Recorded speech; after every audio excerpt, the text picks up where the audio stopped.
Kwanza ningependa kutoa nasaha zangu kwa upande wa wajumbe waliongezeka kwa hisani ya Chama cha Mapinduzi tuliopitisha kule mkutano mkuu chini ya mwenyekiti wetu Jemedari Mama Samia Suluhu Hassan. Tumpongezeni kidogo, tumpashieni kidogo. Pasha pasha pasha pasha, choma choma choma. Asante sana Mheshimiwa mgeni rasmi na naibu wetu katibu mkuu unayofanyia kazi zako Zanzibar.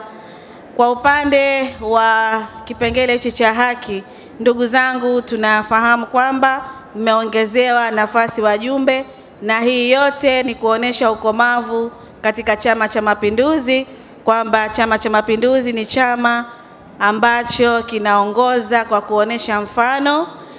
Chama cha Mapinduzi kinaongoza na wengine watafuatia. Kwa hiyo katika hile wajumbe tujue kwamba mna haki zenu za kuchagua ama kuchaguliwa, lakini ningependa kuwakumbusha hakuna haki ambayo haina mipaka au wajibu. Kwa hiyo huu wajibu hapa unasimama kama ni mpaka. Haki yako wewe ni kuchagua na kuchaguliwa. Na katika kuchagua uchague kiongozi mwenye sifa. Sawa eh? Unaweza kuchagua wewe ndio ukatuletea huyo kiongozi, lakini na wewe pia unaweza kuchaguliwa ili utumikie katika chama chako, unakiwakilisha Chama cha Mapinduzi.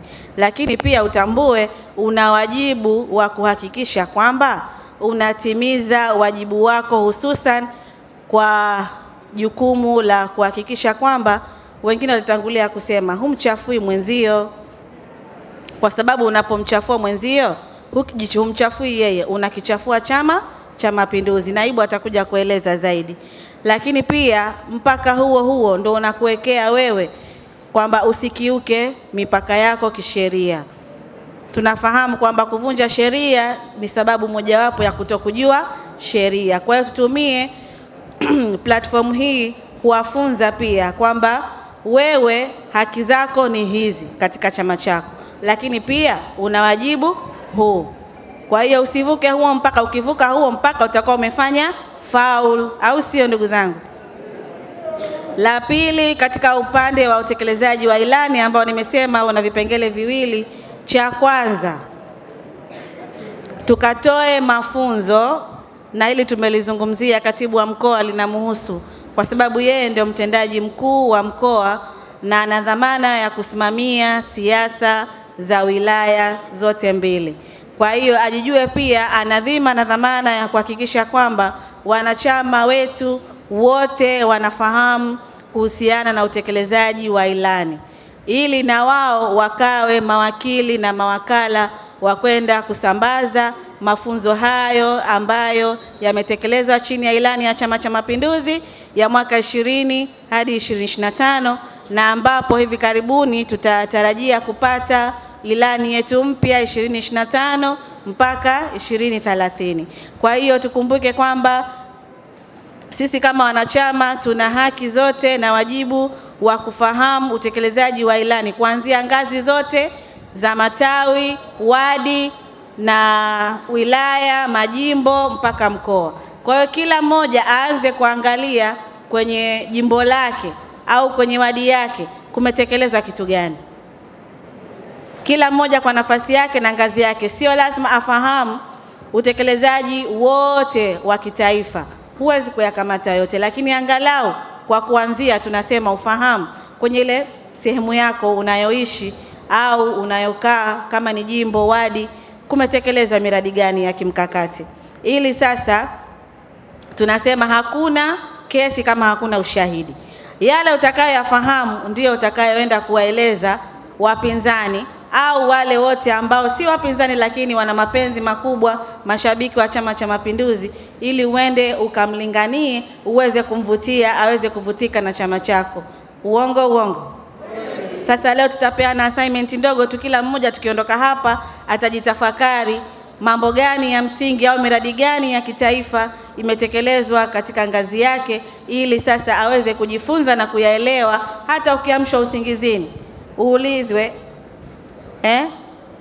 ilani ya Chama cha Mapinduzi imetekelezwa vipi katika eneo lako, aweze kujibu, na tusio wanachama kibubusa tu, lakini tuweze kuwa na ushahidi.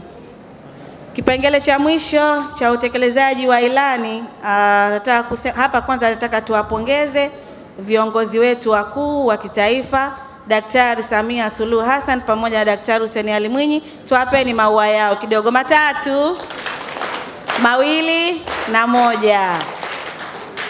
Wamevuka kile kiwango cha utekelezaji wa ilani uliotukuka ambao tumeahidi katika ilani yetu 2025, na katika baadhi ya maeneo nikiri kama mimi msimamizi wa ilani kwa mujibu ya katiba ya Chama cha Mapinduzi, wametekeleza kwa kiasi kikubwa sana, mpaka baadhi ya maeneo yamepitiliza, na ushuhuda kwamba katika baadhi ya sekta ilani imepitiliza, hususan kwenye sekta ya elimu, na nimefurahi mwenyewe yupo hapa leo. Kwa hiyo yeye ni shuhuda wa hili, kwa sababu wamesimamia vizuri, wametekeleza na wamevuka kile kiwango ambacho tumeahidi katika ilani. Na hususan nazungumzia hapa ilani kwa sababu gani? Kwa sababu tunaelekea kipindi cha uchaguzi mkuu wa dola 2025. Hapa ndio kipimo chetu. Ilani ilikuwa ndio mkataba baina ya wananchi pamoja na Chama cha Mapinduzi.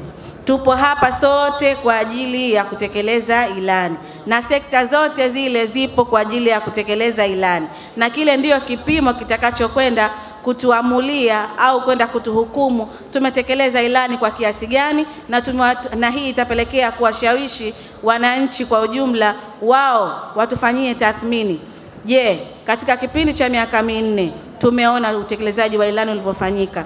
Kama tunavyosema slogan zetu na rais wetu anavyosema, yajayo neema zaidi. Ilikuwa neema tupu imeshakamilika. Sasa hivi anasema yajayo ni neema zaidi, akimaanisha kwamba utekelezaji wa ilani ambao tumeahidi umefanyika kwa kiwango kizuri na kwa kiwango kinachoridhika, na hiyo ni miaka 4.5. Lakini je, tukimpa miaka 5 ijayo ndo ataenda kutekeleza zile neema zaidi ambazo ametuahidi?